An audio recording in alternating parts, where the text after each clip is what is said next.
Tov Erev Tov Lachem, Bezrat Hashem, Beshem Hashem, Naaseh Venatzliach. Aujourd'hui, nous sommes lundi, le 13 du mois de Elul et le 8 du mois de septembre. Beshem Hashem, Bezrat Hashem, Niske Kulan ou le Geoula Shlema. On fera un petit cours rapide sur la fête de Rosh Hashanah. Derech Hagav, je tiens à vous dire que ce soir, aujourd'hui, c'était la journée du Ben Ishraï.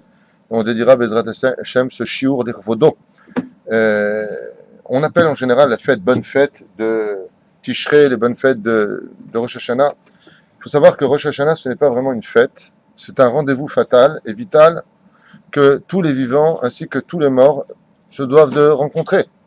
Alors, est-ce que c'est une fête? Je ne sais pas si on peut déclarer pour une personne qui, chas vechalila vechas, serait condamnée à de mauvais décrets pour payer ses fautes de l'année précédente, on lui dit bonne fête. Ce serait quand même un petit peu curieux puisque c'est un jour où les livres de ceux qui sont condamnés au bonheur, qu'on appelle les tzadikim, ceux qui sont bénonymes, eh bien ce sont ceux qu'on va mettre en suspens. Et puis il y a le livre des Rechaïm qui, eux, les altars, comme les tzadikim, sont fixés dans un monde qu'on définira Bezrat Hashem tout au long de ce shiur. Donc les seuls qui sont Tolim, Bashamaim, Ba'avir, ce sont les bénonymes. Les tzadikim, les altars, Besefer Chaim, les Rechaïm, les altars, les Sefer Shel Mavet. Pourquoi? Kilo Ishtanu, ils n'ont pas pris en compte les jours extraordinaires qui leur ont été proposés, qu'on appelle le jour des Slichot, pour justement arriver Neki'im propre devant Akadosh Baruch Hu, même si cela est rétroactif, puisque nous avons jusqu'à après la fête de, de Yom Kippourim, ensuite Sukkot, et ensuite, dernier recours des derniers recours, la fête de Hoshana Rabbah, Anna Hashem Oshiana, sauve-moi le 51e jour de toutes ces fêtes-là. Alors, d'abord, avant tout, il y a quand même des choses qu'il faut savoir, c'est que les gens le savent, mais peut-être qu'ils l'oublient. Mais Rosh Hashanah, ce n'est pas le jour commémoratif de la création du monde, c'est tout simplement le jour commémoratif d'abord et avant tout de la création de l'homme. Le Rav, Yarbi Datzadka, dans son livre Kol Yehuda, Zatzal, pose la question et dit, Behemet, pourquoi, si on appelle ça Ayom Arat Olam, le Arat qui vient du mot Erayon, le jour de la mise au monde de cet enfant, pourquoi est-ce qu'on a quand même l'impression de démarrer l'histoire à partir de lui? La réponse est très simple, c'est que le monde, dans son premier, deuxième, troisième, quatrième, cinquième, voire sixième jour, n'a aucune signification si l'homme n'apparaît pas dans l'histoire de la création du monde. C'est-à-dire que le monde n'a pas été créé pour les animaux, il n'a pas été créé pour la nature à proprement dit, mais il a été créé pour l'homme qui aura le droit de se servir de la nature et du monde qui l'a précédé pour pouvoir servir son créateur, d'où l'expression de prendre des corbanotes, d'amener des animaux sur le misbéar, car ils ont été créés pour cela, pour qu'on puisse en servir, bien entendu, à bonne escience, en disant à la personne, pour un corban, par exemple, tu vois la faute que tu as fait, normalement c'est toi qui aurais dû la subir, mais on prendra cet animal qui, grâce à ton erreur, lui va s'élever, pour te montrer que l'animal peut s'élever de l'erreur de l'homme. Donc combien toi tu pourras t'élever de ton erreur si tu fais tchouva, à plus forte raison. D'où l'exemple de l'animal qui est composé des lettres du mot Behema, des lettres du mot Bama, celui qui n'est pas capable, et non pas Obama, mais des lettres Bama, celui qui bien entendu n'est pas capable de pouvoir changer, mais qui peut s'élever bizarrement par l'erreur de celui qui a fait une faute. Il monte sur le misbéach à sa place, va offrir liot korban ola, et il peut monter vers Akadosh Baruch Shtabar Vitale Shemo La'ad pour une défaut de la pensée. Les Chachamim, les Mekoubalim nous disent que les 5 jours qui précèdent, donc à partir du 25 Ko, c'est la Gematria 25 qui correspond au nom de la Shechina, il est impératif pour les Juifs d'allumer 5 bougies. 5 bougies, c'est-à-dire le 5e jour. Pourquoi? Pour représenter les 5 jours de la création du mot Vayehi Or, car il est marqué 5 fois le mot Or dans la Torah. Shem Keneged Chamisha Chumshe Torah, qui correspondent aux 5 livres de la Torah, ce qui fait qu'il y a un jour anniversaire, malgré tout, qui soudainement apparaît dans la Kabbale, et non pas dans le pshat de l'étude de la Torah, qu'on ne trouvera pas dans le livre à proprement dit du Midrash, mais qui se trouve dans le livre du Sod de Mikovalim, nous disent quand vient le jour anniversaire de la création du monde, on doit les allumer contre Man Safar Al-Pi Kabbalah, qui sont les lettres de Midat Hadin, pour ceux qui comprennent de quoi est-ce que l'on parle, et ces jours-là sont là pour réaviver les lumières du monde qu'on a malheureusement éteintes dans ce qu'on appelle le Zer Anpin dans la Kabbale, c'est-à-dire les sphérot tartonotes qui ont mené à la création du monde jusqu'à la Malchut qui correspond à Adam Arishon, mais ce sont des sujets un peu profonds que je ne veux pas maintenant, bien entendu, développer avec vous, bien sûr. Alors, Rosh Hashanah, c'est un jour vraiment spécial, parce que d'abord et avant tout, c'est la seule fête du judaïsme qui commence en début de mois. Et ça, c'est curieux. Pourquoi? Pour la simple et bonne raison, c'est comme c'est marqué, comment c'est marqué là-bas? Chag, Kiseh, Chagenu, comment c'est trouve? J'ai oublié le nom. Le jour où c'est couvert, comme ça c'est marqué en tout cas dans le Teilim, Pourquoi c'est couvert et de quoi est-ce que l'on parle? On parle de la lune. Vous savez que à la création du monde, quand Dieu a créé le quatrième jour le soleil et la lune, il les a pris comme témoins oculaires de l'action de l'homme dans ce monde. Si vous observez bien toutes les fêtes juives, elles ont toujours lieu le milieu du mois en général. Chutzmi, sauf deux jours explicites, lesquels celui pour lequel le monde a été créé, c'est-à-dire le tude de la Torah, et pourquoi lui il ne viendrait pas le 15 du mois. Arrête, la fête de Shavuot fait partie des Shalosh Regalim. Et les Shalosh Regalim tombent aussi bien le jour de Pessah le 15 du mois que le jour de Shavuot, de Sukkot le 15 du mois. Et pourquoi il ne viendrait pas Davka le 15 du mois? Rachid dit pourquoi. Il dit parce qu'il y a marqué Yom HaShishi. Ce sixième jour ne pouvait correspondre qu'au don de la Torah. Pour t'enseigner qu'un homme qui vient dans ce monde et qui n'étudie pas la Torah, le monde n'aurait pas été créé pour lui. Donc on est obligé de déplacer cette fête au 6 du mois de Sivan. Le Gemara nous dit, Shabbat, c'est tombé Shabbat, c'est tombé pas Shabbat, c'est marqué Bifnei Atzma, c'est un sujet pour lui-même. Mais on vient t'enseigner que comme l'âme a été créée le 6e jour, on ne pouvait pas donner la Torah le 15e jour, pour bien faire comprendre que ta création n'est dépendante que de l'étude de ta Torah. Comme le dit le prophète Ishayahu, Imlo beriti amambala la chukot shamim va'aretz. Si je n'avais pas créé l'étude de la Torah qui doit être étudiée jour comme lui, le monde n'a pas lieu d'être. Les lois du ciel et de la terre n'existeraient pas. On n'aurait pas besoin de cela, comme le dit le Zohar et même Rashi sur place au nom de la Gemara. Pourquoi Dieu a-t-il créé le grand luminaire et le petit luminaire afin qu'ils servent de signe pour les fêtes et pas pour autre chose, pas pour le coucher de soleil à Tahiti avec sa gonzesse à côté en disant prends une photo, mais pour justement marquer les fêtes. Quoique c'est mignon, mais pour justement marquer les fêtes. Alors pourquoi justement Akadosh Baruch Hu, Ishtabar Shemo Lahad, il a concrétisé un jour spécial pour Rosh Hashanah, début du mois, alors que comme on l'a dit tout à l'heure, même on parle de la fête de Tu Bishvat, le milieu du mois, qui est un jour considéré comme un des plus grands dans le judaïsme, tout simplement parce que il y a dans la Kabbale deux notions qu'on appelle l'ascension de Midat HaChesed et l'autre côté dans lequel la lune s'efface. Donc on parle du début du mois où la lune grandit. Et quand la lune grandit, c'est le chesed qui envahit le monde.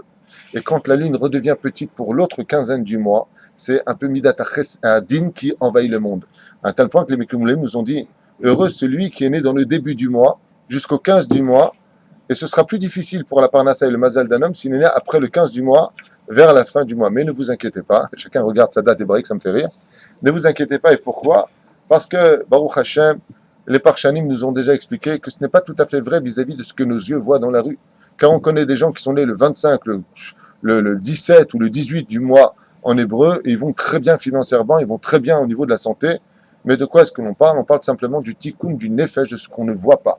C'est au niveau de la neshama que les Parchanim se sont expliqués sur ce domaine, non pas sur le domaine du mazal tachles sur terre, tel que nous on le vit, on le voit, on le touche, on le comprend et on le sent avec nos 5 sens. La reine, malgré tout, les Parchanim nous disent pourquoi cette fête-là a lieu le jour de Rosh Hashanah, qui est un jour qui s'appelle Midat Adin, et de l'autre côté, ça s'appelle Midat Rahamim.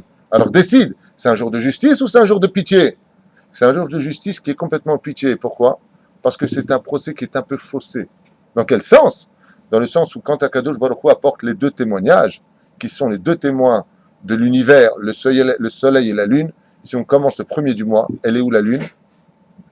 Complètement cachée. Elle n'apparaît pas pour témoigner contre le peuple d'Israël. Donc quand est-ce qu'elle va réapparaître? À Sukkot. Et qu'est-ce que c'est Sukkot? Une fête de pitié, de chesed? Ou est-ce que c'est une fête où on a déjà fait, pardon avec Hachem ou pas? Est-ce qu'on a demandé déjà pardon à Dieu? Oui. On a fait tchouva, on a demandé pardon, on arrive. Et donc on voit qu'en réalité, il n'y a pas de Rosh Hashanah sans la fête de Sukkot. Puisque la lune ne réapparaîtra complètement avec le soleil pour témoigner de la grandeur des enfants d'Israël sur la fête de Rosh Hashanah que beaucoup plus tard. Donc cet événement qui est la fête Bezrat Hashem de, si on peut appeler ça comme ça, de Rosh Hashanah, c'est un jour très spécial parce que quelque part c'est le jour du jugement, 2 jours, c'est la seule fête juive, je ne sais pas si vous vous en rappelez, mais c'est les 2 seuls jours de Yom Tov qui existent dans le judaïsme. Quand on est en Eretz Israël, on a Pessah, Shavuot, Sukkot, on n'a qu'un seul jour. En Galout, on a ce qu'on appelle Yom Tov des Galouyot, on a 2 jours. Et cette fête-là est spéciale. Et pourquoi? Parce que d'ailleurs, c'est bizarre que tu en parlais tout à l'heure, on parle de la fête de Toho Kevaro. Les Chachamim nous ont dit, car le jour de Rosh Hashanah, Ishtabar Shemo Lahad, on vient pour 2 événements chez l'homme. Sa pnimiyut, qui est le premier jour, c'est-à-dire son intériorité, on vient pour l'âme. Et le 2e jour existe, disent les Mekoubalim, pour le corps. Tout comme il y a 2 Mashiach, Mashiach ben David, Mashiach ben Yosef, On vient pour ces deux événements. Les Chachamim nous ont mis en garde. Rosh Hashanah n'est pas le jour où tu dois venir demander des choses pour toi personnellement. Ne commence pas à parler de ta santé, commence pas à me demander de l'argent, et je veux, et je veux, et je veux. Pourquoi le Zohar Kadosh nous dit, Lodit Nahagu de Klavim, Mazé de Klavim, Shem, Olchim Kolazman, Have, donne-moi, donne-moi, donne-moi, donne-moi. On ne vient pas comme des chiens qui ne savent qu'aboyer et demander Kolazman leur pitance. Aval, ils nous ont donné un exemple, les Madavar Domé. Un jour, un roi Rabotai avait 4 enfants. Il leur a dit, voilà, j'ai tous les moyens, dites-moi ce que vous voudriez faire pour votre roi, pour votre père, qui était aussi le roi. Le premier, il lui a demandé des matériaux en acier pour lui fabriquer un magnifique palais. Alors le roi lui a fourni tous les matériaux nécessaires. Le deuxième fils lui a demandé tout simplement des briques pour lui mâcher un magnifique palais fait de briques et de marbre. Le troisième, il lui a dit, je voudrais bien un Coca Zéro bien frais. Il lui a dit, Ataloumit Bayesh, je vous demande, qu'est-ce que vous êtes prêt à faire pour moi? Tu me demandes ça? Et le roi s'est mis en colère contre lui. Le quatrième fils, le pauvre, il était malade à l'hôpital. Le roi, quand il est venu voir son quatrième fils pour lui demander qu'est-ce qu'il était fait à faire pour lui, il lui a dit, après plusieurs jours de coma, Abba. Le roi, il a regardé son fils, il dit, tu reviens à la vie, tu parles? Il lui a dit, j'ai soif, je peux avoir un peu de coca? Alors le roi lui-même, sans demander à quiconque, parti chercher une canette de coca, il lui a donné le coca. Le troisième fils, il a eu les boules. Il lui a dit, oh lui, mêle, parce que c'est un juif tunisien. Il lui a dit, mêle, moi, j'ai demandé un verre de coca et je me suis pris une tanne et j'ai payé le coca avec trop les roulés. Celui-là, mon petit frère, il vient, il demande un verre de coca. Mon père, il court, il lui amène le coca, le roi. Et il lui a dit, là, va. Papa, tu n'as pas montré, tu n'as pas dit qu'il fallait jamais montrer de différence entre les enfants. Ça a créé la haine. Alors il lui a dit, Choté, Shen Kemotra, imbécile. Comment tu peux dire une chose pareille? Toi, tu es en bonne santé. Toi, tu manques de rien. Comment tu peux demander des choses pour toi personnellement? Grâce à Dieu, tu as tout ce qu'il te faut. Je vous ai demandé une chose pour moi. Machma que Rosh Hashanah, disent les Parchanim, contrairement et contre toute attente, c'est le jour où on vient proclamer Hamelech HaKadosh. Lui, on vient pour lui, pas pour nous, nous disent les Parchanim. Aval, c'est pour quelle génération? C'était pour l'époque de Yoshua bin Nun, des Ekenim, de la Knesset Agdola, ceux qui ont dit donne-nous des matériaux, on va te construire un Beth Amikdash, au roi Salomon. C'était une époque où on était très fort spirituellement. Il y avait des prophètes en Israël. Après, il y avait l'époque des Zugot, des Tanaïm, des Amorim, Saboraim, Geonim, Rishonim, ceux qui avaient le roi HaKodesh. Mais pour notre génération, on a à peine le roi HaKotej. On est comme des gens dans le coma, on n'a même pas la force de bouger une oreille. Nous, quand on dit papa, mon fils, tu parles, nous, on a le droit de demander pour nous. Bador Azeh, Berosh Hashanah, tu as le droit de demander ton Coca-Cola. Tu as le droit de demander à Kadosh Baruch Hu tout ce que tu veux. Pourquoi? Rien que Dieu, il entend ta voix et qu'il appelle Abba, Berosh Hashanah. Quand vient Rosh Hashanah, il dit, ça y est, tu reviens de la mort. Parce qu'on est tous considérés aujourd'hui, mamash, comme des morts vivants. Sur ce, les Parchanim nous expliquent et ils disent, écoutez bien. Le monde se divise toujours par 3 dimensions. Dans la Torah, vous savez que tout est 3. Torah, Nevim, Kitovim, Kohen, Lévi, Israël. On ne va pas faire la liste, elle est très longue. Très bien. Baruch Hashem. Quand on vient dans la prière, on a surtout les 3 patriarches qui sont le symbole par excellence de par lequel le monde tient, comme l'explique la deuxième Mishnah du premier chapitre de Masechet Avot. Et le premier monde tient sur un homme du nom de Avraham Avinu. Avraham Avinu, quand on rentre dans la Mida, c'est le premier personnage aussi qu'on rencontrera. On va rencontrer d'abord et avant tout Avraham Avinu. C'est pour cela que la première partie de la Mida finit par Baruch Ata Hashem, Magen Avraham.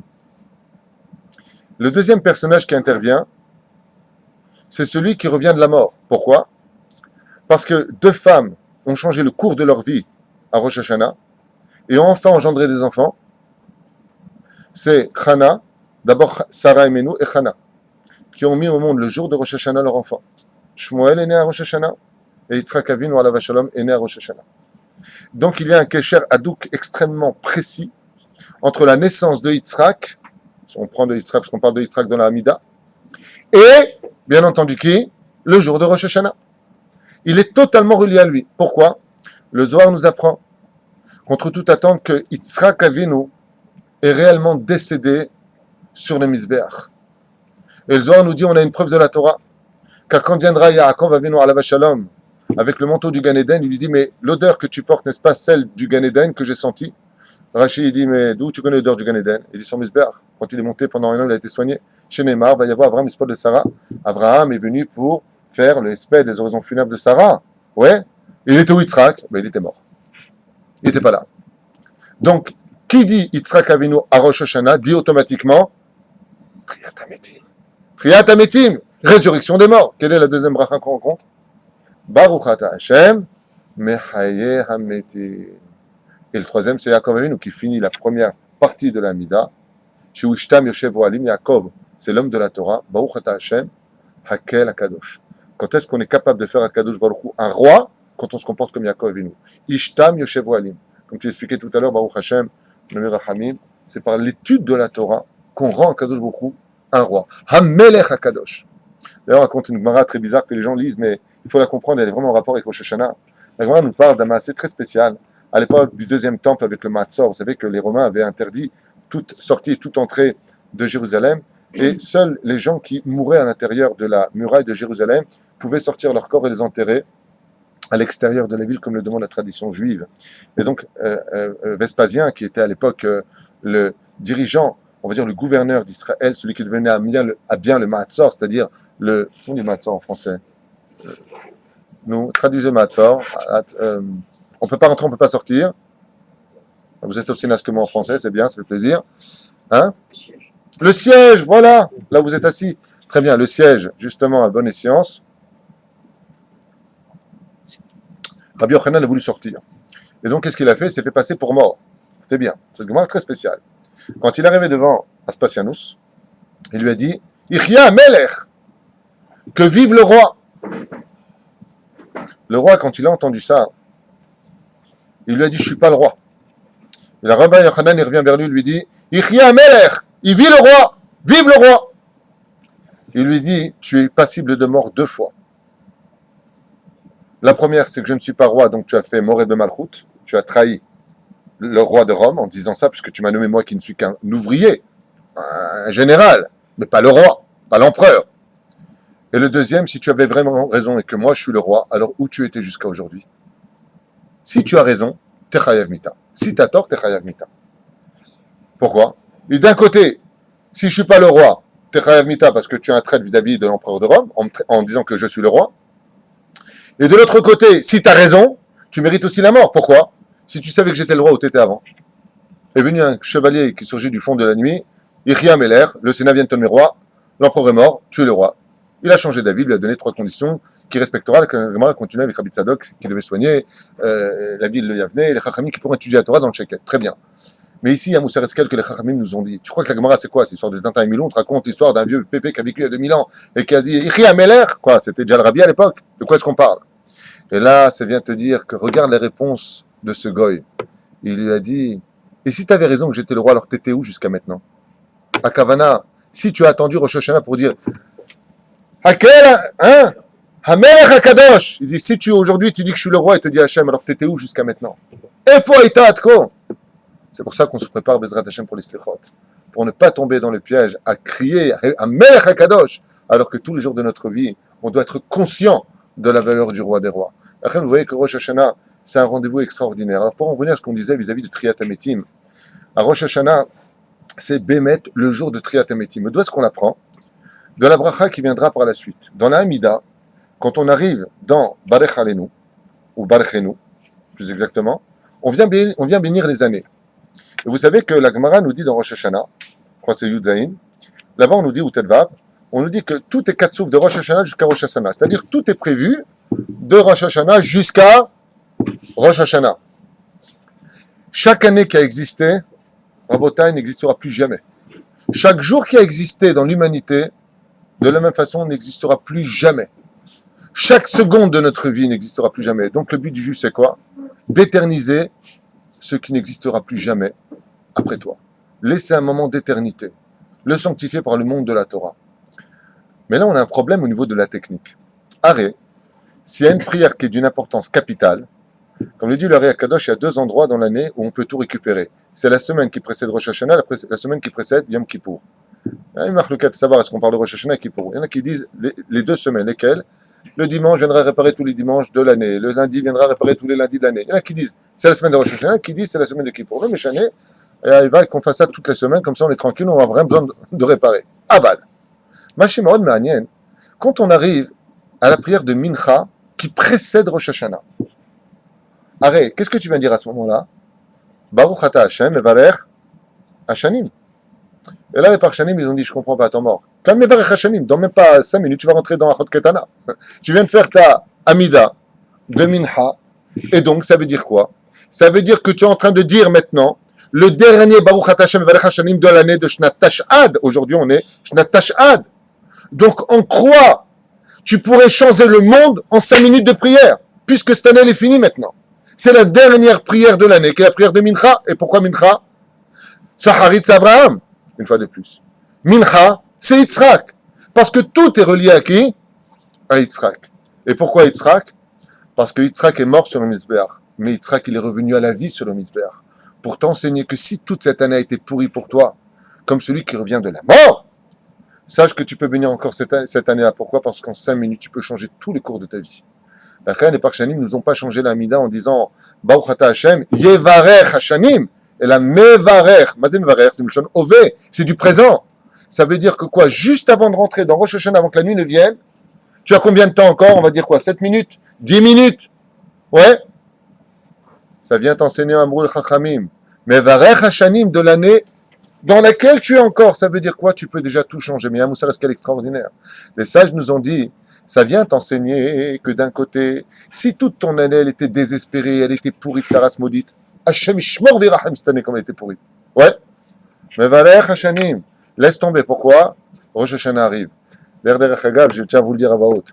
Quand quelqu'un m'appelle pour me parler de sa situation en général, et j'en profite aussi pour dédier ce shiur Bezrat Hashem, non pas simplement pour le Ben Israël, mais aussi pour mon ami Raphaël à Paris, à qui je souhaite une très très bonne année devant lui.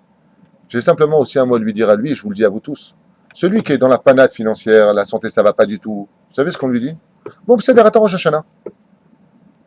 Et d'où est-ce que tu as une preuve que ça... Les gens ils croient que tu as ton affaire, tout va bien, ça va bien aller plus tard? Mais putain, arrête, mais Varech Hashanim. Mais Varech Hashanim, tout est précis de Rosh Hashanah jusqu'à Rosh Hashanah. Ça veut dire que le compte à rebours redémarre quand? Et qu'est-ce que c'est Rosh Hashanah? C'est le jour de Triat à Metim. D'où est-ce que tu apprends que c'est Triat à Metim? Parce que Yitzhak est mort sur le Mizbach, il est revenu à la vie. Et là-bas, il y avait un golem. C'est quoi le golem? C'est une espèce de poupée qui était le bélier. Et lui, qui n'avait rien dedans, l'homme qui est vide de tout, il n'a pas d'argent, il n'a rien, il est venu à la vie, il a été capable de monter en Mizbach et d'avoir lui une shrita, de partir de la vie à la mort. Ça vient t'enseigner que fais attention. C'est pas parce que cette année t'es riche que tu seras riche l'an prochain. Et c'est pas parce que cette année t'as été pauvre que tu seras pauvre l'an prochain. La roue, elle tourne. Tu as intérêt à te préparer. Mais Varech Hashanim. Il va falloir que tu multiplies le monde de tes mitzvot. Comme c'est marqué une très belle histoire, extraordinaire histoire. Lo Alen Velo Alechem, il y a une dizaine d'années, Rabotai, un enfant de 3 ans s'est noyé dans une piscine. Il est resté 3 minutes sous l'eau avant qu'il se rende compte qu'il était sous l'eau. Le père, quand il a pris son fils et qu'il l'a emmené à l'hôpital, bien entendu, il était inerte. Il n'y avait plus de Hamsan au cerveau, il n'y avait plus rien. Comment on peut annoncer une telle nouvelle à la mère? Comment on va lui annoncer? La mère, c'est une femme, mamash tzadkanit, mamash tzadeket, qui souille. C'est pas ce qui fera d'une femme qui souille, c'est pas ce qui fera d'elle une femme tzadeket. Mais elle était vraiment pure, d'intérieur comme d'extérieur, Toho Kevaro. Et le père, il a dit, je peux pas lui annoncer à ma femme. Le petit, c'est une plante, c'est-à-dire on essaie de le faire respirer, mais zéouzé. Il n'y a pas d'espoir. Le médecin a décidé d'être celui qui donnera la mauvaise nouvelle à la maman. Et quand elle a pris le téléphone, elle a entendu la voix du docteur à l'hôpital. Elle lui dit, qu'est-ce que je peux faire pour vous? Pourquoi vous hésitez à me parler? Qu'est-ce qui se passe? Dites-moi la vérité. Elle lui dit, voilà, votre enfant est tombé dans la piscine et vous avez compris que 3 minutes plus tard, on l'a sorti de l'eau et donc il est dans une situation où, madame, vous devez venir et vous préparer. Ne venez pas seul, venez accompagner. Cette femme n'a eu qu'une seule réponse. Ani nishbat shu yichyeh ve'yeh bari. La personne qui était à côté de cette femme lui a dit, reprends-toi, tu te rends compte de ce que tu viens de faire? Tu viens de jurer que cet enfant va vivre. Le médecin, il a raccroché et le mari, il a dit, ma femme perd la tête. Quand elle est arrivée à l'hôpital, le petit, le temps qu'elle arrive à l'hôpital, d'un S incompréhensible, les médecins ont marqué le dossier, Nes Gamour. Il a vomi toute l'eau, le Hamsan, comment on dit le Hamsan en hébreu? L'oxygène, c'est oxygéné tout seul, un truc impossible. Quand elle est arrivée, elle a dit, où est mon fils? Le médecin lui dit, écoutez, je ne sais pas ce que vous avez fait, vos prières, je ne sais pas, vous avez un Dieu spécial, il est là-bas, il va bien. Tout ça, il va bien. Le père était comme un fou. Le médecin a suivi la femme et lui a dit, je vous ai entendu dire, je vous jure qu'il vivra. Vous avez une ségoula, vous êtes l'héritière de Baba Saleh et du Rabbi, vous avez un truc spécial. Elle lui a dit, écoutez ce que j'ai à vous dire, monsieur. Moi, ça fait 18 ans que je suis balanite. Ça fait 18 ans que je m'occupe du mikvé des femmes. Je reste jusqu'à des heures impossibles. Je travaille la journée. Je m'occupe de mes enfants et de mon mari. Je n'ai jamais pris un centime de toute ma vie pour la pureté de l'eau des femmes qui vont se plonger au mikvé. Je n'ai jamais demandé quoi que ce soit à Dieu. Et tout ce que je l'ai fait les Shem Shamaïm. Il était impossible que mon fils meure par l'eau, c'est-à-dire s'il meurt, son corps devient impur, alors que moi, ça fait 18 ans que je rends le corps des femmes pur en surveillant leur mikvé. C'était impossible. La reine Adam, prépare-toi parce que la mitzvah que tu fais dans la pureté, c'est le jour de Triat Ametim. Rabbi Yosef Karo écrit, si vraiment tu aimes une personne que tu n'as pas vue depuis très longtemps, soit un an les filles à halakha, et si tu l'as vue depuis plus d'un mois, alors tu diras sans le nom Baruch Ata Hashem. Mais si ça fait plus d'un an que tu ne l'as pas vue et que cette personne tu l'aimes vraiment, Amar Rabbi Yosef Karo, Baruch Ata Hashem Elokeinu Melech Haolam Mechaya Ametim, qui peut revivre la personne. Mais t'es malade ou quoi? Tu étais où? J'étais à Malibu. Oh, j'ai fait du ski, le mec il vient avec une petite chemise bleue, avec des fleurs et tout. C'est le Merlin l'Enchanteur, il débarque, et le mec il fait Mechaya Ametim. Mais t'es malade ou quoi? Je me suis éclaté, j'ai gagné le loto, je fais du ski nautique même sur l'herbe. Je veux tout me payer. Qu'est-ce que tu es en train de me dire, Mechaya Ametim? Et là, Amaro, celui qui arrive à passer Rosh Hashanah les 2 jours, il est Mechaya Ametim, parce que personne ne peut tenir devant le dîn. Personne. Donc on est tous une résurrection des morts. D'où la deuxième bénédiction de la Hamida, qui correspond à qui? Baruch Ata Hashem Magen Avraham. Deuxième, Mechaya Ametim. Miou? C'est Yitzhak. La reine, on a besoin du Elo de Yitzhak, de la grandeur de Yitzhak, de sonner de ce chauffard, pour voir Behemet, Matzaloul Betocham Israël.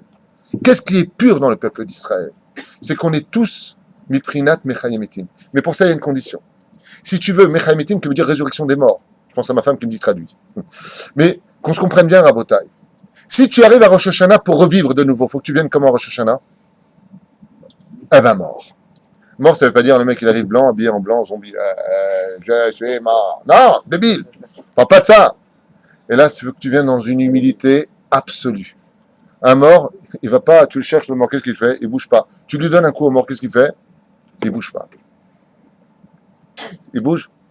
Ça dépend de quelle partie du mort on parle. Non, on parle du mec qui est mort. On parle du physique, évidemment. On parle du physique. Donc, pourquoi? L'homme pourquoi je vous dis ça? Pourquoi on doit venir comme un mort devant Rosh Hashanah? Pas le mec qui vient comme un mort, au contraire, il faut venir sa mère à Rosh Hashanah, on va arriver. Pourquoi Dafka, il faut venir heureux à Rosh Hashanah? Parce qu'on a confiance en papa. Im kevanim, im ka'avadim. Est-ce qu'on vient comme des fils ou comme des avadim? C'est un sujet pour lui-même qu'on ne peut pas élaborer tout de suite. Mais on vient avec confiance, parce qu'on sait que même si papa va nous punir, cette punition, c'est une punition d'amour. Mais ça veut dire quoi, venir comme un mort à Rosh Hashanah? Ça veut dire que tous les événements qui vont précéder Rosh Hashanah, tu verras. Les procès, des gens qui vont t'insulter, des gens qui vont te pousser, des gens qui vont te casser les pieds, des gens, qu'on raconte une très belle histoire. Rabota a une très très belle histoire à raconter à ce sujet-là. Il y a eu un jour un mariage, il n'y a pas tellement longtemps à Jérusalem, d'un homme qui a marié sa fille. Et donc ils ont fait Baruch Hashem, les fiançailles à la maison, comme Baruch Hashem, on avait l'habitude de le faire à l'époque. Et voilà que le père de la Kala était présent, et qui est arrivé? L'oncle. Et l'oncle, quand il est arrivé, ils étaient en train de parler comme ça, et à un moment, il y a quelqu'un qui a eu peur. Et qu'est-ce qu'il a fait, l'oncle? Il regarde le père de la Kala, il lui dit « Pshhh, tu te rends compte, il a eu peur comme toi quand tu étais petit à l'Eshiva, tu te rappelles ?» Et le père de la Kala, au lieu de rire, il a regardé l'oncle de la Kala, donc son frère, et il lui a dit « Pourquoi tu me parles de ça ?» Ça fait 25 ans, 26 ans de cette histoire, il lui a dit. Et jusqu'à aujourd'hui, la peur qu'ils m'ont fait dans la chambre, de m'avoir enfermé dans une chambre noire, jusqu'à aujourd'hui, j'ai des traumatismes. Jusqu'à aujourd'hui, je suis touché. Et je ne pardonnerai jamais, jamais, jamais à la personne qui m'a fait ça. L'autre, quand il a entendu ça, il dit, bon, ça va, excuse-moi, j'ai fait une blague, c'est devenu Khlata Jem, là, ton histoire. Je voulais juste... C'est les fiançailles, viens, on se calme. Le mec, il était blanc, le père de la Kala était blanc, de colère. Quand est parti l'oncle, plus tard, il est parti voir son rave. Il lui dit que Vodarav, je lui je peux vous parler? Il a dit, je t'écoute. Il lui a raconté l'histoire. Il lui dit alors, en quoi ça te concerne? Il lui dit, celui qui a poussé sans qu'il le voie à l'intérieur et qui a fermé la porte à clé et qui l'a laissé hurler dans le noir, c'était moi. C'est à la veille de Rosh Hashanah. C'est à la veille de Rosh Hashanah. Mala il a saute. Si je lui dis, il va me tuer. Si je lui dis, il ne me pardonnera pas. Il a dit, je suis là. Non, non. Écoutez bien. Le Rav lui a dit, Ata chayab et kacher elav. Tu es obligé de l'appeler et de lui dire que c'était toi. Tu es obligé d'obtenir son pardon. Qu'est-ce qu'il a fait lui? Il a pris le téléphone. Il a voulu l'appeler. En appelant, il faisait les télim. Il y a raison qu'il n'est pas là, qu'il ne répond pas. Il n'est pas là, il ne répond pas, il n'est pas là. Et il a répondu, la tête jumelée. Allô? À l'huile. T'es pas bien. Pas bien. Non. Il va, je veux dire la vérité. Il y a 2 jours, pour les fiançailles de ta fille, Mazel Tov, j'ai vu comment tu as réagi. Mais il y a une chose, mon frère, que tu ne sais pas. C'est que celui qui t'a poussé à l'intérieur, parmi tous tes copains à la yeshiva, et qui t'a enfermé à l'intérieur, c'était moi. Il lui a dit, tu sais, mon frère, j'imagine combien ça doit être dur pour toi de m'avouer une chose après tellement d'années qui se sont passées. Tout comme toi, ça a été dur pour toi de me le dire, sache que ce sera dur pour moi de te pardonner. Mais il y a une chose que tu me rends aujourd'hui qui me ramène à la vie. C'est que moi, jusqu'à aujourd'hui, j'avais toujours de la vase dans mon cœur en parlant des Bachouri Yeshivot. On était jeunes. On avait 13, 14 ans. Tu m'as fait un coup de vis terrible. On avait des choses là-bas, vraiment dans le noir, un truc gluant. Ils vont faire une farce stupide. Et de toute ma vie dans ma tête, je dis quoi, c'est ça les Yeshivot? Jusqu'à aujourd'hui, ça m'a jamais lâché. Mais maintenant, je sais que c'était toi et que c'était que de l'amour, tu voulais me faire une farce. C'était pas les Bachouri Yeshivot. C'était pour te venger une chose que je t'avais fait. C'était un truc familial. Alors tu m'as rendu la vie par rapport à ça, ou Béhémet. Maintenant, je revois les Bachouri Yeshivot comme étant quelque chose de très positif et non pas négatif. Rabota, écoutez bien la suite de cette histoire. Cet homme était marié depuis 9 ans, 10 ans. Après Rosh Hashanah, sa femme est tombée enceinte.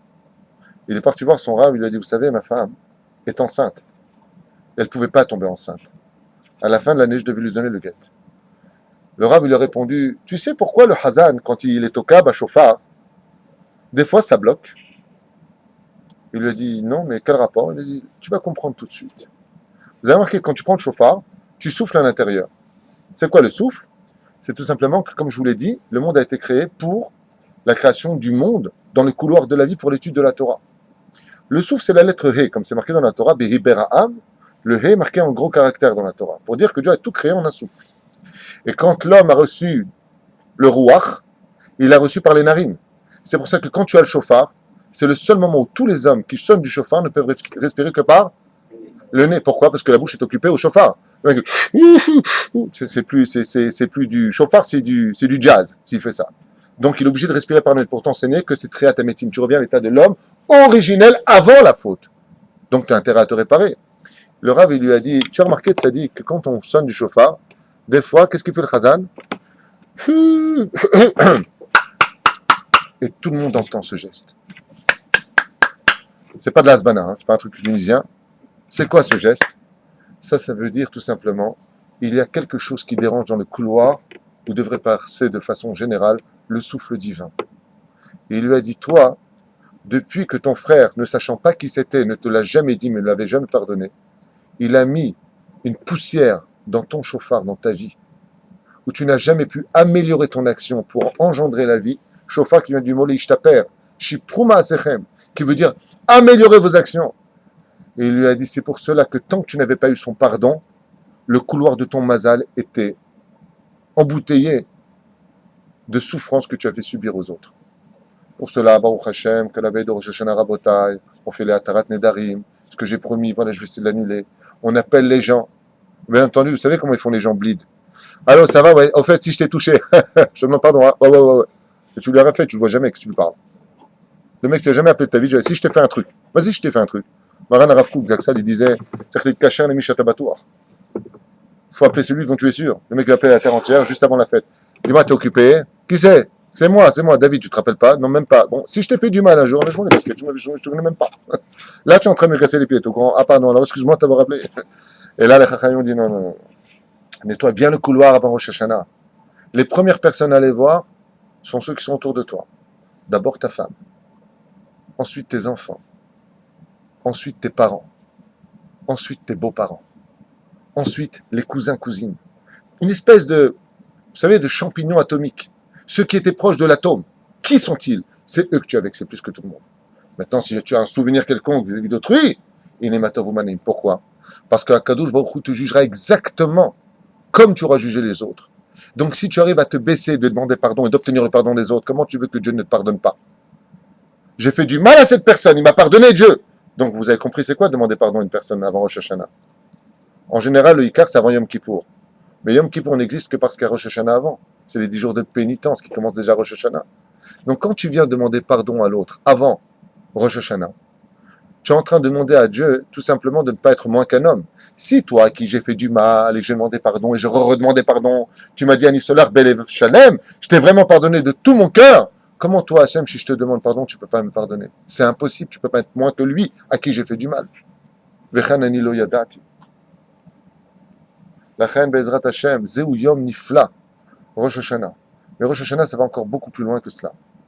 Rosh Hashanah, on dit les Parshanim, c'est Rosh Lechol Hashanah. On l'a souvent dit dans les shiurim, tout comme un corps ne pourra jamais à l'opposé de la tête, c'est la tête qui dirige le corps. Et si c'est le corps qui dirige la tête, le mec c'est un mutant. Il faut vérifier ce qui se passe dans sa vie. Hein, tu imagines, la tête va cabale, mais le corps va ici. Il y a un problème au niveau du système moteur. Tout ce qui se passera à Rosh Hashanah auront automatiquement des conséquences. C'est pour cela que les conséquences de Rosh Hashanah durent miprinat 48 shaot, gematria moach. Pourquoi? Je ne sais pas si je vais rentrer dans ces dimensions tout de suite, je le fais quand même à toute vitesse. Il y a 3 sons de chauffard différents qui correspondent aux 3 pensées de l'homme. Il y a les pensées de l'esprit, où l'homme a la volonté de vouloir le faire. Il y a la volonté, par la suite du cœur, où l'homme a envie de le faire. En concret, je vous explique en 2 mots. Le mec, il doit se lever à 4 heures du mat. Ouais. Son esprit est d'accord, il faut que je me lève. Son choix, le cœur, j'y vais ou j'y vais pas? Il est d'accord. C'est le 2e niveau. Le 3e niveau, c'est quoi? Le physique. J'y vais ou j'y vais pas? Et là, j'ai voulu me lever, j'étais d'accord. Décider, j'ai décidé. Ouais, alors? Et il n'a pas voulu. C'est le corps. Contre ça, nous avons Tashrat, Tarat et Tachat. En dessous. C'est les 3 sons du chauffard qui viennent réveiller les 3 sens de l'être humain. Ah les Chachamim nous ont dit, fais très attention. Tout ce que tu feras Rosh Hashanah auront des conséquences pour toute l'année. D'où les simanim, d'où le kidouche. Pourquoi tu fais un kidouche? Les kadesh et ayom chez les Chashana chez Mikoudeshet. Pourquoi est-ce que tu fais les simanim pour manger des choses ramoutzim, des choses qui sont amères, pas ce qui est piquant? Pourquoi? Que tu n'aies pas du mauvais goût, que du miel dans la bouche, que de la pomme de la bouche, que des choses qui sont Baruch Hashem, metukim. Car simanatava lechol hashana. Ce seront des signes pour toute l'année. Donc faire attention de se passer maintenant que là. Ça me rappelle une histoire, très belle histoire. C'est un jour un homme il se marie avec une femme. Non, aujourd'hui il faut le préciser. Hein. Donc un jour un homme il se marie avec une femme comme ça et la femme elle vient avec une boîte à chaussures et elle lui dit à son mari, ça c'est personnel, tu devras jamais l'ouvrir. Le mari lui dit, ouais, mais il y a quoi dedans? Ça te regarde pas. Ils se sont mariés, Baruch Hashem, et ils eurent des enfants. 10 ans plus tard, le mari vient vers sa femme, il lui dit, moi, la boîte que tu avais amenée le jour du mariage, elle est où? Ça te regarde pas, tu dois pas l'ouvrir, tu m'as promis, tu m'as dit, j'ouvrirai jamais sans ta permission, tu ne te mêles pas. Après 50 ans de mariage, le mari vient vers sa femme, il dit, alors chérie, la boîte, il y avait quoi dedans? Parce que le temps passe, 75 ans. Elle dit, ne me casse pas les pieds. 90 ans. Le mari vient vers sa femme et lui dit, Choliot, hein, qu'est-ce qu'il y avait dans cette boîte? Elle dit, écoute, tu m'as tellement saoulé pendant toutes ces années, viens, je te montre. Elle descend la boîte de chaussures, elle avait cachée, et là, elle ouvre. Et lui, il devient fou. Qu'est-ce qu'il voit là-bas? Il voit une liasse de 5000 euros. 5000 euros. Et 2 petits foulards sur lesquels était marqué, tu sais, des petites serviettes de Shabbat Kodesh. L'Irvot, Shabbat Kodesh. Alors il dit, quoi, toutes ces années, tu as caché 5000 euros dans cette boîte avec deux chiffons dedans sur lesquels est marqué Shabbat Kodesh, 2 serviettes de Shabbat Kodesh. Et à quoi ça sert tout ça? Elle m'a dit, ma mère, avant de partir tout le monde, quand je me suis marié avec toi, elle m'a dit, écoute, si tu te maries avec ton mari qui t'énerve, va vite prendre des mouchoirs et tu marques les rois de Shabbat Kodesh, que tu occupes ton esprit et tes mains pour ne pas lui répondre, ne pas lui manquer de respect, ne pas lui rentrer dedans, c'est pas joli. Alors le mari regarde très fier sa femme à ses 90 ans et dit, ça veut dire que pendant toutes ces années de mariage, tu n'en as fait que 2. Il dit, ma pitome, j'en ai vendu pour 5000 euros. Lisa Ignan. Oh, Lisa. Elle a dit 5 000 euros, c'est ce qu'elle avait vendu. Elle avait tellement vendu que. Ah, pourquoi je dis ça? Parce que quand viendra Rosh Hashanah, fais très très attention. Fais très très très attention. Ni tu te mets en colère. Et pourquoi? Parce que si tu te mets en colère, surtout le premier jour, on parle de l'apnimiout. Tout à l'heure, je vous ai parlé de l'apnimiout, je n'avais pas fini avec ça. Excusez-moi, de l'intériorité. Le premier jour de Rosh Hashanah, je reviens sur ça avant de continuer, si vous me le permettez. C'est le jour où on demande tout à Hachem au niveau de la spiritualité. Fais de moi un Talmid Chacham, que je comprenne tout dans le Pardes de la Torah, que je comprenne Baruch Hashem, la Gemara, la Mishnah, le Zohar, que ça pénètre en moi, que je ne sois pas un homme de la connaissance, mais un homme de l'action de ma Torah. Ashrei Mishiotzeim Talmudo Beado, heureux l'homme qui sera avec la Torah dans ses mains et non pas dans sa tête. Et la deuxième chose, le deuxième jour, ils disent les Chachamim, ça c'est pour le corps. Pourquoi? Parce que le corps il a triat ametim. Donc il doit revenir à la résurrection des morts, qu'il soit donc en bonne santé pour servir Hachem, que tu as besoin d'argent comme dit la Gemara, et Ani Chashuv comme celui qui n'a pas d'argent est considéré comme mort. Donc pourquoi tu veux de l'argent comme on le fait dans notre Hitbodedut ici présent, où on demande à Dieu, demandez à Hachem, parce qu'on est aujourd'hui comme des enfants qui sortent du coma, on a dit tout à l'heure. Donc on a besoin aujourd'hui de notre Shlom Bayit, parce que si ça va pas à la maison, la femme elle est pas heureuse à la maison, ça va pas dans la vie de l'homme. Donc comment tu veux servir Hachem Bet Midrash si ta femme elle pleure et que toi t'étudies dans la joie ta Torah? L'un ne va pas sans l'autre puisque toute la Torah, c'est toi et ta famille. Sinon ta Torah n'existe pas, comme dit Rabbi Nachman de Breslev. Tu n'es pas capable de vivre ta Torah dans la société familiale, dans la société du travail, dans la société des amis, alors tu n'as pas du tout de Torah en toi. Sinon, tu es quelqu'un qui ressemblerait à une religion, comme les monastères ou les gens qui s'enferment dans des lieux privés et qui ne comprennent que c'est entre que eux et leur créateur. La reine Bisiata d'Ishmaïa. Quand on veut s'en sortir, il faut arriver à comprendre cette notion qu'il faut savoir demander pour son âme d'abord, en respectant le verset de la Torah qui dit Bereshit bara Elokimet Shamaim, c'est pour ça qu'il y a 2 jours dans Rosh Hashanah. Il y en a qui disent pour les Juifs, après pour les nations du monde, après les Juifs. Il y en a qui disent les tzadikim. Ensuite, il y a plusieurs déotes qui énumèrent le pourquoi de ces 48 heures. Et c'est pour cela, Rabotai, qu'on ne dort pas en général à Rosh Hashanah, comme il dit la Gemara. Lo yeshanim be Rosh Hashanah. C'est quoi lo yeshanim? Miskin. Et là, pashut meod. Quand vient Rosh Hashanah, d'abord et avant tout, il y a une chose qu'il ne faut absolument pas rater, que tout le monde doit faire à la table de Rosh Hashanah. Arriver avec le sourire. Que la table soit dressée. Si un homme il peut offrir quelque chose à sa femme, ta voix lav beracha. Pourquoi lui donner le sourire? Comme dit la Gemara dans Masechet Baba Metzia 59 Amoud Aleph, que tout le mazal de l'homme, c'est sa femme. Donc d'abord tu rentres avec Bezrat Hashem, des fleurs. Pour la belle-mère, prends des ronces. Aval, Bezrat Hashem, c'est une blague, hein. Émile, n'importe pas des ronces à ta belle-mère. Au contraire, quelqu'un m'a envoyé tout à l'heure un message, j'en profite comme ça pour vous le dire, et il me dit pourquoi devrais-je respecter mes parents qui ne m'ont jamais fait de bien? Un message que j'ai reçu tout à l'heure. Alors je lui ai répondu en marchant très vite, je lui ai répondu à toute vitesse, je lui ai dit parce que tout ce que tu vis, tu le leur dois. Point. Il m'a envoyé, style trop fort, un sourire comme ça, sympathique. Ah oui, c'est tes parents, tu dois les respecter, Nikuda. Lachem Bezrat Hashem, quand tu rentres à la maison, d'abord et avant tout, Kol Besimcha. Tu fais le seder tel que la halakha te le demande. D'abord, tu fais ton kiddush Be'ezrat Hashem. Ensuite, Be'ezrat Hashem, tu fais Netilat Yadayim. Ensuite, tu fais ton Motzi Lechem Min Haaretz. Et ensuite, Be'ezrat Hashem, tu amènes ton plateau sur lequel tu diras les bénédictions de Boré Peri Haet sur le tamar en pensant à tout ce que tu dois sortir. Et ensuite, tu feras sur le loubia, ça dépend chacun son minag. Boré Peri Ha Adama. On ne peut pas le faire sur la loubia. Pourquoi? Il y en a qui disent tout ce qui se mange avec le pain, tu as fait un Motzi Lechem. Tu ne peux pas dire la bracha dessus. Donc, tu prends une banane, tu prends un fruit pour dire Boré Peri Adama et tu sortiras en même temps le Adama de la loubia, parce qu'on mange de la loubia, les haricots blancs avec, comment dire, avec du pain. Et là-bas, on a l'habitude de dire Yehi Ratson, Milefanecha, Vechule, Vechule, en disant chaque chose à quoi elle correspond, parce que toute parole qui sera dite pendant Rosh Hashanah aura une influence absolue sur toute l'année. Ce qui fait que si Bezrat Hashem, tu dors à Rosh Hashanah et que tu ne te lèves pas avant le lever du soleil, ce que tu vas engendrer, c'est que la nature sera plus forte que toi. Car la nature, c'est le soleil. Donc, lève-toi avant le soleil, lève-toi avant la nature, c'est la première explication qui est donnée, pour dire que je suis au-dessus de la nature, comme dit le roi Salomon, qu'est-ce qu'il dit? En hadash tachat hashemesh. Aval me'al hashemesh, yesh hadash. Ma perouche adava, qu'est-ce que ça veut dire? Il n'y a rien de nouveau sous le soleil. C'est le monde de la nature. Aval, le peuple d'Israël, il est au-dessus de la nature. Comme on l'a vu dans les 10 plaies d'Égypte, la mer qui s'est ouverte en 12 ponts, le don de la Torah, la manne qui vient des cieux et l'eau qui vient du bas, du Séla, du rocher. Donc, sois plus fort que la nature. Sois celui qui soit sur tes jambes en disant au soleil, quand est-ce que tu te lèves, la nature? Oh, je suis plus fort que toi. Et pourquoi c'est si important? Parce que ça veut dire que tu auras le droit à des miracles durant toute l'année. Pour cela, les Chachamim nous disent, tu dois éveiller d'abord le premier soir sur toute ton âme. Qu'est-ce qu'il faut surtout pas rater comme étude le soir de Rosh Hashanah?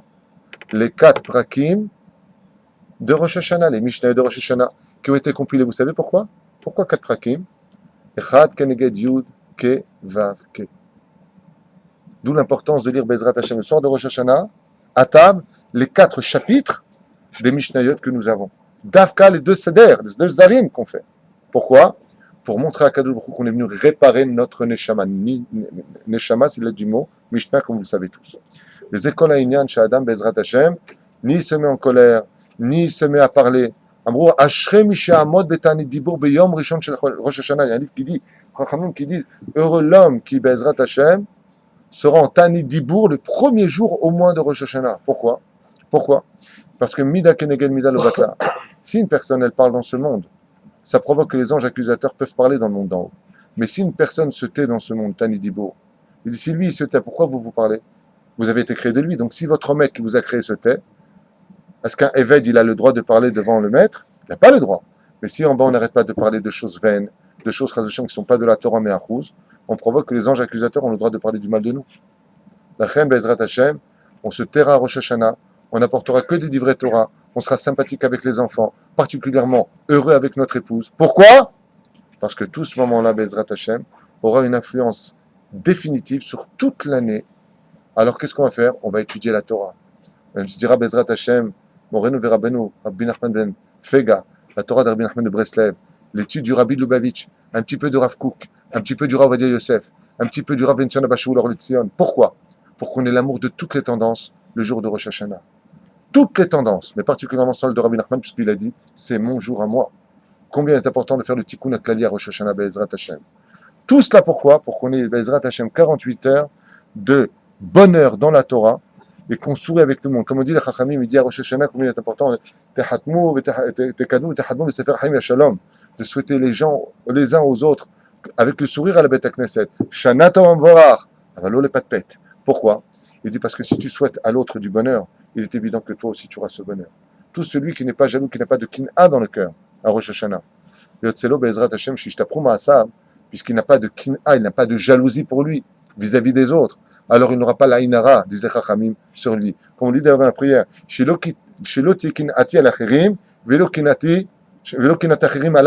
que ma jalousie ne soit pas, on dit dans la prière, sur les autres, mais que la jalousie des autres ne soit pas non plus sur moi. Mais ça peut exister, comme le dit le verset, que si toi tu as travaillé tes midot. Alors qu'est-ce qu'on dit dans ce cas-là? On dit Pashut Meod, Shana Tova le Kulam.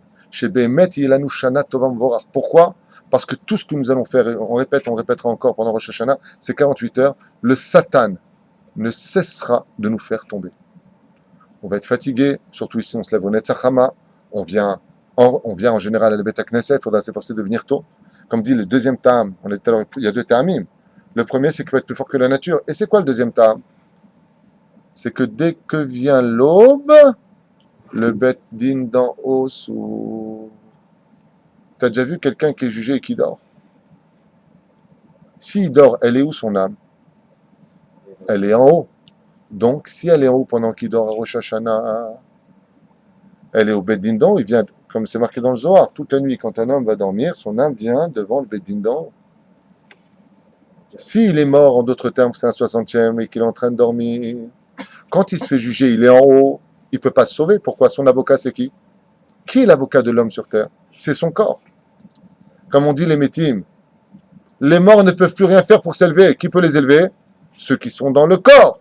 Donc quand tu es jugé, quel est le meilleur endroit où tu dois te trouver? Dans ton corps. Mais tu n'es pas dans ton corps si tu dors. Ouais? Donc où tu dois être quand l'aube arrive, réveillé pour que ton âme rejoigne ton corps. Et si ton âme rejoint ton corps, et que les Chachamim ils te disent que tu es déjà dans ta Amida et dans les corbanotes, donc tu es en train de faire un avocat qui envoie le jour du jugement quoi? Des sanégorim dans les cieux, puisque tu es vivant et tu n'es pas mort. Donc, couche-toi tôt s'il le faut, mais lève-toi surtout avant que le jour soit levé. Bichla ne dormait pas pendant 48 heures. À Ouman, il y a des centaines, peut-être des milliers de personnes qui pendant 48 heures ne ferment pas l'œil une seule seconde. Ils sont sur des bancs et ils sont en train d'étudier pendant 48 heures l'étude de... Bon, ils étudient Rabbi Nachman, l'écoute Moran sur place. Alors, cette notion, cette extraordinaire notion, qu'est-ce qu'elle fait? Elle éveille tout le mazal de la personne. Elle éveille la neshama de la personne. Elle éveille tout le potentiel de la personne. Tout ce qu'il savait, mais surtout aussi ce qu'il ne savait pas. c'est-à-dire être au-dessus de la nature, se découvrir durant toute l'année. Bezrat Hashem, Yashinan lechadesh dvarim berosh Hashanah. Ashrei mi shezoche lekach. De faire des chidushim pendant Rosh Hashanah. D'arriver à lechadesh, de faire des chidushim. Pourquoi on dit Shana Chadasha? Étant donné que maintenant nous arrivons à la commémoration de la création du monde et que tout ce qui existait avant n'existera plus jamais et que tu es venu faire donc la commémoration du pourquoi de l'homme le 6e jour qui correspond au 6 du mois de Sivan, l'homme doit être occupé à l'étude de la Torah, à chanter en honneur d'Hachem. La reine Kama Hashuv Bezrat Hashem. Tu peux acheter aussi le livre de mon ami ici présent qui parle du secret des lettres, il est Matov Manaïm, de parler des lettres de la Torah, de parler pourquoi? Parce que chaque lettre, pas simplement chaque mot, dans la Torah est représentatif de Dieu, mais chaque lettre est représentative d'Akadosh Baruch Hu. Ashrei Mishezochel Ekar, de chanter en l'honneur d'Akadosh Baruch Hu, de parler de Torah en l'honneur d'Hachem, et surtout de faire des chidushim le jour de Rosh Hashanah en l'honneur d'Akadosh Baruch Hu. Pourquoi? Pour montrer combien il était Kedai pour lui, Bezrat Hashem, dans ce monde, d'exister, de faire exister le nom de Dieu. Pourquoi? Parce que dans l'absolution, on venait sur toute l'histoire de la vie d'un homme. Qu'est-ce que c'est notre vie à nous? On passe notre temps chez les médecins, à courir après l'argent, à essayer toujours de modérer la situation de nos midot par rapport au shlom bayit, par rapport au travail. On n'est jamais content de rien. Est-ce que c'est vraiment si important de vivre dans ce monde? Alors il te dit, Hachem, si au moins tu t'accroches à la vie, que ce soit pour une raison qui soit valable. Et la seule raison qu'on ait connue, c'est quoi? Celui qui est capable de renouveler sa vie tous les jours. Comme le dit d'ailleurs les Juifs chaque matin dans la prière, Amehadesh betuvo bechol yom tamid ma'aseh bereshit. Celui qui est capable de renouveler tous les jours, ma'aseh bereshit. Ce jour-là, il est commémoratif de ce que Dieu fait pour nous. Tous les jours, Akadosh Baruch Hu renouvelle quelque chose que les scientifiques n'ont toujours pas découvert. Vous savez c'est quoi? Le fonctionnement du soleil qui ne bougera pas de sa place d'un seul millimètre. Ni en avant, ni en arrière. Un seul millimètre en arrière, le monde est gelé. Un seul millimètre en avant, le monde brûle. Amechadesh bechol yom tuvo ma'aseh bereshit. En l'honneur de ceux qui étudient la Torah, Dieu renouvelle le monde. Et toi, qu'est-ce que tu as renouvelé dans ta vie? Chadesh lipsukra. Il y a une question d'ailleurs qui se pose, très intéressante. Vous avez remarqué que pendant la fête de Rosh Hashanah, on fait un seder, mais il y a aussi une autre fête où on fait un seder. Ça s'appelle comment? L'El à seder. Vous n'êtes jamais posé la question, pourquoi est-ce que la veille de Rosh Hashanah, quand on arrive au seder, on ne chanterait pas, par exemple, Ma nishtana alayla azemi kol alelot shebechol alelot anachnu ochlim veshotim ou balayla azeh anachnu nedunim. Et cette nuit-là, par exemple, nous sommes jugés. Pourquoi est-ce qu'on ne chanterait pas alayla azeh? On est différent de toutes les autres nuits. Pourquoi est-ce qu'on ne viendrait pas chanter ce chant? Alayla azeh mikol alelot. Ma nishtana. Qu'est-ce qu'il y a? Pourtant, c'est Shana. Ma nishtana. Qu'est-ce qui a changé? Parce que Akadosh Baruch Hu ne veut pas qu'on le chante. Il veut qu'on le vive. Rosh Hashinui, Shapruma Asechem. Changez. Ne restez pas les mêmes que vous avez été l'an dernier. Ne restez pas les mêmes que vous avez été l'année d'avant. Parce que tout comme l'année d'avant n'a jamais existé, vous devez effacer le personnage que vous avez existé pour devenir, comme dit Rabbi Nachman de Breslev. Quand j'ai fait Tchouva, j'étais capable de changer chaque année. Après être revenu d'Eretz Israël, j'étais capable de changer chaque jour. Aujourd'hui, je suis capable de changer chaque seconde de ma vie. Je ne suis pas du tout le même Rabbi Nachman de Breslev que la seconde qui vient de précéder. Jusqu'au jour de sa mort. Où Shina est Atzmo. Dieu ne nous demande pas d'arriver à un tel degré, quoi qu'on pourrait y arriver, comme dit Rabbi Nachman de Breslev. Dieu, ce qu'il attend de nous, c'est une chose. Qu'on soit capable de changer l'année dans laquelle on a vécu. De prendre sur nous une mitzvah, de changer une mida, de chercher une vertu, de changer quelque chose. D'avoir appris une Gemara de plus, d'avoir appris quelque chose de plus. Qu'est-ce que tu vas prendre sur toi cette année? Fini le Mishnah Brura, fini Masechet Ragiga, fini Masechet Anilo de Ami.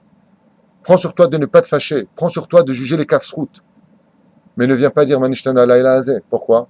Parce qu'après Pessah, on remange du Chametz. Et là, si tu dis Manishtana Laila Azeh, le jour où tu es jugé et que tu remanges du Chametz après, mâche pas que tu n'as rien changé l'année d'avant. Mâche pas que c'est pas possible. Bachem Bezrat Hashem, Sheniskel Ishtanot. Vraiment changer. Il y a du mot chinouille, mais au niveau de la tête. Car si la tête, Bezrat Hashem, elle est propre de tout, comme on l'a dit tout à l'heure, il y a 3 niveaux différents. Celui de l'esprit, qui correspond, Bezrat Hashem, au premier niveau de l'homme. Comment est-ce que ton cerveau, qui s'appelle Chorma et Bina, de chaque côté, il doit prendre ses réflexions? Comment est-ce que ton cœur, qui s'appelle ici Bina, des citra, des gdusha ou des citra hara, des forces du bien, des forces du mal, va décider si oui ou non tu vas le faire une fois que ça a été réfléchi? Mais comment est-ce que ton corps va-t-il changer? Akadosh Baruch Hu, vous savez ce qu'il vous dit? Rosh Hashanah, quand on est jugé, est-ce qu'on a de l'appétit? On n'a pas d'appétit. Quelqu'un qui va maintenant être jugé ou à vie ou à mort. il mange. En général, il dit j'ai pas d'appétit. Akadosh Baruch Hu, bon, Émile il mange, il dit moi je mange. Bezrat Hashem. Akadosh Baruch Hu, il te dit, Rosh Hashanah, tu as une mitzvah d'aller faire tes seudot. Tu as une mitzvah de manger du matok. Pour t'enseigner ce que veut Dieu, c'est pas une Torah de rasra. C'est pas une Torah Hazashon qui est salée, une Torah qui est amère. C'est il veut que tu regardes. Je te juge pour te donner une meilleure année, Bezrat Hashem. Regarde ce que je te demande. Regarde. Mange bien. Bois bien. Dors bien. Mais n'oublie pas juste une chose. Change. Parce que je te regarde toute l'année. Surtout Beret Israël. Vous avez des questions? Pas de questions, Bezrat Hashem. Alors, chez Lachem Bemet, Shana Tova Mtuka. הרבה הצלחה והברכה בכל מעשיינו, ושנזכה בעזרת השם, pour ceux qui veulent être exaucés, de prier pour le clan d'Israël et de prier pour la Shekhinah. Combien est important de s'occuper de la Shekhinah. Et je finirai juste avec une chose intéressante. Vous savez que la Gemara nous dit, Shekam HaKadosh Baruch Hu mitpalel. Que le peuple d'Israël prie, ça je comprends. Il y a marqué Aleva Vaya Adam mitpalel kol hayom. Dit la Gemara dans Brachot. Aleva, y compris toute la journée. Mais il y a aussi marqué que HaKadosh Baruch Hu lui-même, il prie. Il prie qui? Il se met un miroir et dit, il se prie, salut toi. Comment Dieu il prie? Qui est-ce qui prie Dieu? Les enfants d'Israël. Ne m'oubliez pas. Pensez à moi aussi. Je suis un roi. Je peux vous exterminer en 2 secondes. Je peux tout faire. Le Vakasham Israël. Tarchevo Alay. Ani Amelech. Et si je suis le roi, alors où est mon respect? Où est mon respect de ceux qui ne se lèvent pas le matin? Quand des femmes russes le matin sortent leur chien à 5h du mat pour faire leurs petits besoins et vous vous retournez dans le lit, dit Hachem. Où est mon respect? Les goïms, ils ont du respect pour leurs chiens, ils les sortent à 5h du matin et vous dormez dans le lit. Il dit Azani Amelech, il dit Hachem. Moi aussi je prie, mais qui prie Hachem? Les enfants d'Israël. Vous voulez me prendre comme roi? Vous voulez que je sois votre Dieu? Kiani Hachem Elokechem. Et vous êtes qui les enfants d'Israël? Un peuple de Ségoula. Vous êtes les représentants d'Akadosh Baruch Hu, Shtabar Shemon Lahad. D'où la haine des nations du monde, comme on en a souvent parlé. Alors qu'on soit fiers d'être juifs, mais surtout heureux d'être juifs. Et pour cela, on a Rosh Hashanah, où on peut tout redémarrer et même tout réparer en 5 minutes, juste avant Rosh Hashanah. Kol Tov.